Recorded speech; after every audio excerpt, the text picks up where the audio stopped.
नमस्कार, मी सर्वांचं स्वागत करतो एका नवीन स्टोरीमध्ये. आजची जी स्टोरी आहे ती एका अशा माणसाची आहे की ज्याला समाजाने वाळीत टाकलं होतं. कथेमध्ये एकाच घरातील एका मागोमाग एक त्या मागच्या 3 वर्षामध्ये 4 जण मृत्युमुखी पडले. त्या घरातील बाई पागल झाली आणि रस्त्यावर फिरू लागली. साहजिकच आहे, ज्या माऊलीने आपला जोडीदार म्हणजे तिचा नवरा आणि 3 लेकरं असा हसता खेळता परिवार उद्ध्वस्त होताना बघितलं, तिच्या हातात सगळ्यांनी जीव तोडला. ती पागल झाली आणि गावभर सांगत फिरू लागली की माझ्या घरावर करणी केली, ज्याने कोणी हे केलं ते तडपून तडपून मरणार. पण हे किती खरं आहे? गावात एकदा तरी म्हणजे असा प्रसंग घडतो. एखादा तरी माणूस असा असतो की ज्याला करणी करता येते. अख्ख्या गावात त्याला लोक घाबरतात. तुम्ही कधी बघितलं असेल किंवा ऐकलं तरी असेल की करणी करणारा मात्र एकदम गरीब आणि झोपडीत राहणारा माणूस असतो. तो त्या गावातला मूळ निवासी नसतो. खरंच करणी हा प्रकार खरा आहे का, म्हणजे सत्य आहे का? तर आपण जाणून घेऊ एका 60 वर्षाच्या काकांकडून, ज्यांचं नाव मारुती आहे. ते कंधार तालुक्यातील एका छोट्याशा गावात राहतात. लोकांना झाडपाला म्हणजेच आयुर्वेदिक इलाज करून वाचवतात. कधी गावात इमर्जन्सी आली, म्हणजे कोणाला साप किंवा विंचू वगैरे चावला, तर हे काका त्या लोकांना औषध देऊन बरं करतात. आपण ज्या बाईचा परिवार उद्ध्वस्त झाला तिची स्टोरी बघत आहोत. ती जी बाई पागल झाली त्या बाईच्या गावातच मारुती काका राहतात. त्यांनी सांगितलं की गावाच्या मसनोट्याजवळ एक असं घर आहे जिथं उकणजी आणि त्याचा परिवार राहते. काही वर्षापूर्वीची एक गोष्ट आहे. उकणजीचा बाप माहीत नाही कुठून आला, कसा आला, गावाच्या शेजारी तो राहू लागला. सोबत त्याची बायको आणि एक छोटं लेकरू पण होतं. आधी गावातल्या लोकांनी त्या उकणजीच्या वडिलाला जवळ घेतलं नाही, म्हणजे गावात परमिशन दिली नाही राहण्याची. सगळे त्याच्याकडे एका वेगळंच नजरेने बघत होते. जसं काय गावात डोंबाऱ्याचा खेळ लागला. कारण हे कुटुंब कुठून आलं, त्याचं मूळ गाव कोणतं किंवा त्यांचं गोत्र कोणतं हे कोणालाच माहीत नव्हतं. गावातून दुसऱ्या गावातून कोणता गुन्हा तर नाही करून आला नाही. लोकांना डाऊट येऊ लागले. उकणजीच्या बापानं गावातील काही लोकांना विनंती केली की बा मला या गावामध्ये घ्या, मी काही चोर नाही, हवं तर मी या गावाच्या बाहेर राहतो, तुम्हाला माझ्याकडून काहीही त्रास होणार नाही. त्याचं हे बोलणं ऐकून गावातल्या काही लोकांना त्याच्यावर दया आली. गावातले काही लोक म्हणले, ठीक आहे, इथं तू राहू शकतो, पण आमचा मसनोटा आहे, तुला चालेल का?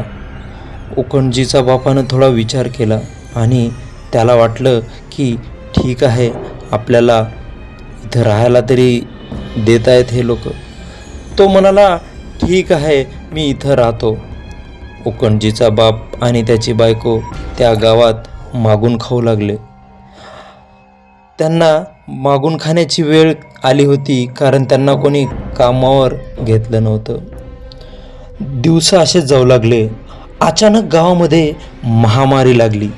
एका मागोमाग सलग 5 ते 6 लेकरं मरण पावले. लोक खूप घाबरू लागले आणि गावात भीती पसरली की आपण जर त्या लेकरांच्या मृत शरीराला आपण हात लावला किंवा शिवलं, म्हणजे टच केलं, तर आपण पण मरू. म्हणून त्या मेलेल्या लेकरांना कोणीच शिवत नव्हतं. मग काही लोक उकणजीच्या बापाला म्हणाले, हे बघ उकणजी, आमच्या या लेकरांना पुरण्याचं म्हणजे त्या लेकरांना अग्नी देण्याचं त्यांचा क्रियाक्रम करण्याचं काम तुला करावं लागेल. उकणजीच्या बापानं थोडा विचार केला आणि विचार केला की बा आपल्याला आता हे काम केलं नसल्यावर लोक गावात ठेवणार नाहीत. तर तो हो म्हणाला. गावातले काही लोक म्हणाले, हे बा उकणजी, तू हे काम कर, आम्ही तुला राशन म्हणजे धान्य वगैरे तुला खायला जे लागते ते आम्ही देत राहू. उकणजीने विचार केला, ठीक आहे, मी हे काम करतो, कारण उपासमारीची तर वेळ येणार नाही. काही वर्षे अशीच निघून गेली. आता उकणजीचा मुलगा 15 वर्षाचा झाला होता.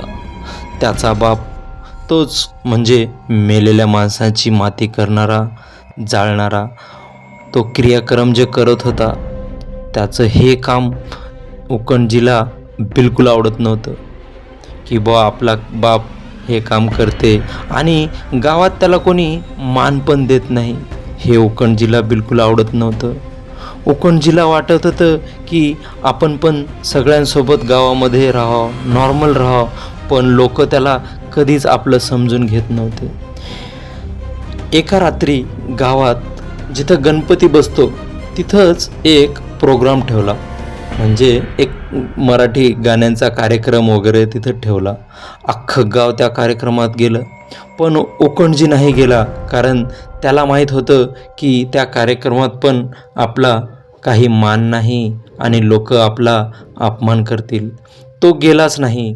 त्याने स्मशानामध्ये पुरलेलं एक प्रेत बाहेर काढलं, जे की कालच पुरलेलं होतं. एका म्हाताऱ्या श्रीमंत माणसाचं होतं ते प्रेत काढून त्यानं त्याच्याच घरी जशास तसं एका बाजूवर नेऊन झोपवलं. उकणजीच्या मनात काय चाललं होतं माहीत नाही. कदाचित त्याचा जे बाप काम करत होता त्याला ईर्ष्या वाटत होती, म्हणून मनातल्या मनात तो म्हणत असेल, घ्या तुमचं प्रेत, माझ्या बापाला कशाला हे काम लावता, तुम्ही का नाही करत स्वतःच्या बापाचं काम स्वतः, असं त्याच्या मनात वाटलं असेल कदाचित. म्हणून उकणजी त्या कार्यक्रमात गेला नाही आणि तिथं ते काम करत बसला. उकणजीने ते प्रेत जशास तसं त्याच्या घरात वापस नेऊन ठेवलं आणि खूप वेळाने तो त्या कार्यक्रमाच्या तिथं जाऊन एका अंधारात बसला आणि म्हणू लागला की विठ्ठल पाटील अजून जिवंत आहे, त्याला त्याचं घर सोडायची इच्छा नव्हती. तुम्हाला जर विश्वास नसेल तर तुम्ही जाऊन बघा. त्याचे हे शब्द ऐकून विठ्ठल पाटलाचा मुलगा आणि त्याची बायको हे घाबरून गेले आणि त्याला म्हणाले, तुझ्यात तर बाबांनी त्यांना पुरलं ना रे, तुला कसं माहीत? उकणजी म्हणाला, मी काहीही करू शकतो, मला जिवंत माणसाला मारण्याची आणि मेलेल्या माणसाला जिवंत करण्याची विद्या येते. विठ्ठल पाटलाचा मुलगा आणि त्याची बायको उकणजीला घेऊन तिथं अंधारामधून निघाले. सगळीकडे अंधार आणि शांतता, किर्र असा आवाज. विठ्ठल पाटलाचा मुलगा आणि त्याची बायको घरी पोहोचले. त्यांनी दार उघडलं आणि समोरचं दृश्य बघून ते हैराण झाले. दोघं घाबरू लागले तिथून. आता घाबरून ते दोघं तिथून पळाले. ज्यांना आपण कालच पुरलं ते आज कसं काय जिवंत झाले? उकणजीने बघितलं. ते दोघं पळून गेल्यावर तिथं कोणीच नव्हतं. उकणजी त्या प्रेताला उचलून जशास तसं त्यानं नेऊन ठेवलं. उद्या गावात बोंब उठली, सगळीकडे गोष्ट पसरली आणि उकणजीची दहशत वाढली. आता उकणजी लोकांना घाबरवतो आणि मान मिळवतो. उकणजी स्वतः चमत्कार करतो आणि नाव घालतो करणी केली म्हणून. उकणजीला भांडायची कोणाची हिंमत होत नव्हती. आता त्याला कोणी करणी करणारा म्हणायचं तर कोणी तांत्रिक पण म्हणायचं. कोणाला वाटायचं की त्याच्यामध्ये खूप सारी विद्या आहे. त्याला लोक विद्वान समजू लागले. हळूहळू उकणजीचा बाप बिमार पडला आणि त्यानं पण दम तोडला. उकंडजी आता मोठा झाला. तो असेच चमत्कार करू लागला. लोक त्याला आता घाबरू लागले. लोकांना घाबरलेलं बघून आणि स्वतःला मान मिळालेला बघून हे उकंडजीला चांगलं वाटू लागलं. गावामध्ये ते असेच चमत्कार करू लागला. मारुती काकानं सांगितलं की जी बाई पागल झाली तिचे जे तिन्ही लेकरं मेले ते कोण्या करणीमुळं नाही मेले, तर ते TBमुळं मेले. आणि तिचा नवरा पण बिमार पडून मेला. पण त्या बाईच्या मेंदूमध्ये हे फिक्स झालं होतं की उकंडजीच करणी करतो. तिने कधी त्या मुलांना आणि तिच्या नवऱ्याला दवाखाना करू दिला नाही.